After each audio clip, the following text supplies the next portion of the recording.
السلام عليكم. السلام عليكم متابعيني الكرام، يا رب تكونوا كلكم بخير. النهارده هنعمل وصفه جديده كده، جديده في شكلها وفي طعمها، ويعني حاجه مبتكره. انا بعملها صحيح من سنين، بس ما شفتهاش ابدا حد عاملها قبل كده على الانترنت. هنعمل مع بعض صينيه الفراخ بكور البطاطس. دي البطاطس دي بطاطس بيوريه مهروسه. خليني اطلع لكم معلقه كده ونشوف. شايفين البطاطس مع الفراخ شكلها ايه مع مكوناتها كلها، والجبنه بتشد ازاي. ان شاء الله تعجبكم. يلا ادخلوا بقى معايا نشوف عملناها ازاي. دلوقتي بقى انا هحط شويه زيت في الحله. يعني بحاول بقدر الامكان ان انا ما ازودش الزيت قوي، حاجه خفيفه كده يعني. معلقتين بالكتير، معلقتين كبار. عندي هنا بقى ايه، عندي هنا بصل متقطع جوليان وفلفل رومي متقطع جوليان. عايزين تحطوه متقطع شرايح رفيعة، عايزين تحطوا معاهم جزر ممكن يتقطع شرايح صغيرة يبقى لطيف برضو. انا شخصيا مش بفضل فيها الجزر. نبدأ نحط بقى. انا ابتدي بالبصل الاول، اتأكد بس انه الزيت جهز. الزيت لسه ما جهز، يجهز الزيت وننزل البصل ناخده تشويحه ومعاه الفلفل الرومي.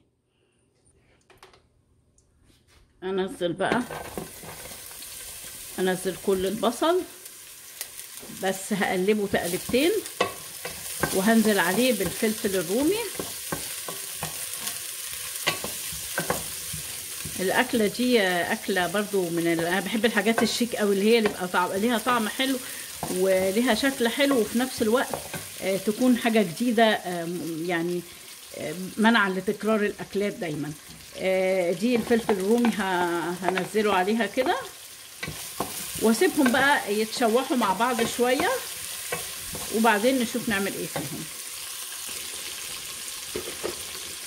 دلوقتي بقى انا عندي قطع فراخ مقطعاها شرايح رفيعه صغيره كده، هبدا اضيفها عليهم.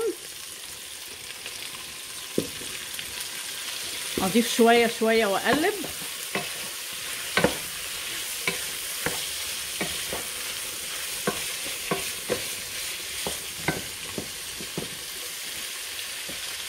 انا هضيف فراخ بس على قد البصل والفلفل، مش هزود كده، كفايه فراخ. انا هعمل يعني صينيه او برام صغير قوي.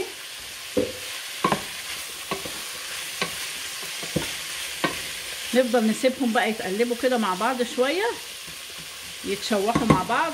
انا هقلبهم كده بالحله.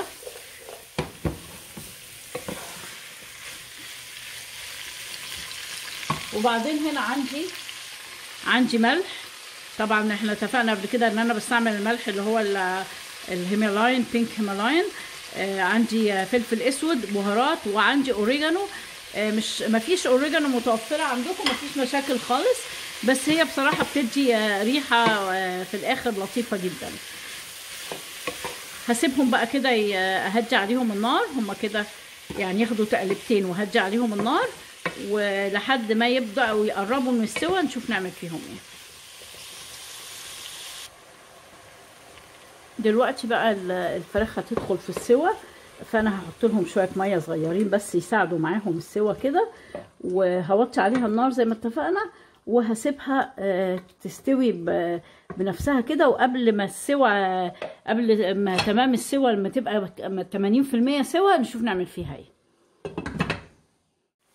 طيب احنا كده بقى الفراخ عندنا بقت خلاص يعني مستويه بدرجه اكتر من 80%، 85%. هعمل ايه بقى؟ دي علبه قشطه، هاخد منها معلقتين 3 كده حسب ما اشوف مع الميه بتاعت الفراخ اللي نزلت منها. اجرب كده. ممكن لو ما عندكيش القشطه دي، عندك انا هحط كمان معلقه. عندك كريمه السايله دي برضو بتبقى تحفه. عندك قشطه وش اللبن برضو بتبقى جميله جدا.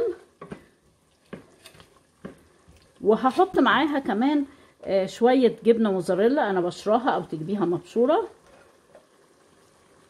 احطهم كلهم بقى، انا طماعه وحابه الجبنه بتبقى حلوه جدا معاهم. وهديها كمان اقل من 5 دقايق على النار، وبعدين نشوف نعمل فيها ايه. شايفين بقى شكلها ازاي ما شاء الله. هنعمل ايه بقى فيها دلوقتي انا هطفي النار وهبدأ اعمل فيها حاجة بقى. تيجوا معايا هنا. انا هصبها في الصينية دي بالصوص بتاعها بكل حاجة، وبعدين نيجي للمرحلة الأخيرة بقى. كده انا صبيتها زي ما انتم شايفين في الصينية كده، وهسيبها تستهدى شوية. بعدين عندي خطوة تانية نعملها فيها عشان تبقى جاهزة بالنسبة لنا. دلوقتي نبدأ نعملها مع بعض. دلوقتي بقى انا عندي بطاطس سلقتها، قشرتها وقطعتها مكعبات وسلقتها. هحط عليها مكعبة زبدة اللي هي معلقة زبدة واحدة، واحط عليها ملح وفلفل واوريجانو. وهقول لك بقى ازاي اللي عامل دايت زي ياكل الفراخ دي ازاي بقى، والصينية دي ازاي. انا لما بعملها لنفسي شخصيا وانا عاملة دايت ما بحطش فيها، لما اجي احط بدل ما بحط قشطة انا بحط زبادي. هو بيدي الدسم الخفيف، ويا سلام لو زبادي نو فات نون فات او لو فات بيبقى جميل جدا. وفي نفس الوقت البطاطس دي ما بحطش عليها زبدة، بتبقى طعمها حلو برضو، بس طبعا هي طعمها احلى بالزبدة. فاللي مش عامل دايت مش مضطر ياكل زيي يعني. وباكل منها عادي جدا، لانه بدل الزبادي يعني حاجه مغذيه وبناكلها في الدايت عادي. ومعلقتين الزيت اللي في الاول لما بيكملوا على كل الصينيه دي بيبقى ليكي نسبتك من الزيت مش كتيره. البطاطس دي طبعا سخنه نار. انا هبدا اعملها كور واحطها على وش صينيه البطاطس واوريها لكم. انا بقى حطيت خلاص البطاطس، خليت كوره واحده بس عشان احطها معاكم كده. احطها عليها، وهحط عليها بقى هحط معاها ايه تاني.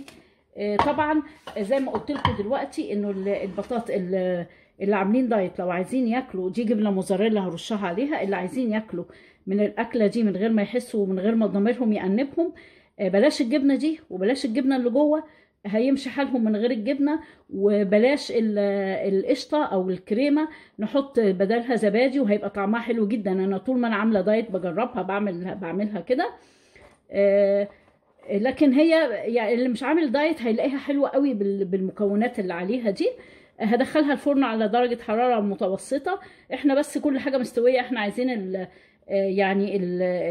نقول مثلا ايه 5 دقايق كده، ونفتح عليها الوش لما تحمر ونشوفها شكلها ايه. بعد 3 دقايق في الفرن من تحت وفتحت عليها الشوايه من فوق، طلعت ما شاء الله محمره من فوق. عايزين تحمروها اكتر من كده مفيش مشاكل. ان شاء الله تعجبكم. جربوها كده وقولوا لي رايكم في التعليقات، وان شاء الله منتظره طلباتكم ايه حاجه اللي عايزيني اعملها معاكم تاني. شكرا لمتابعتكم.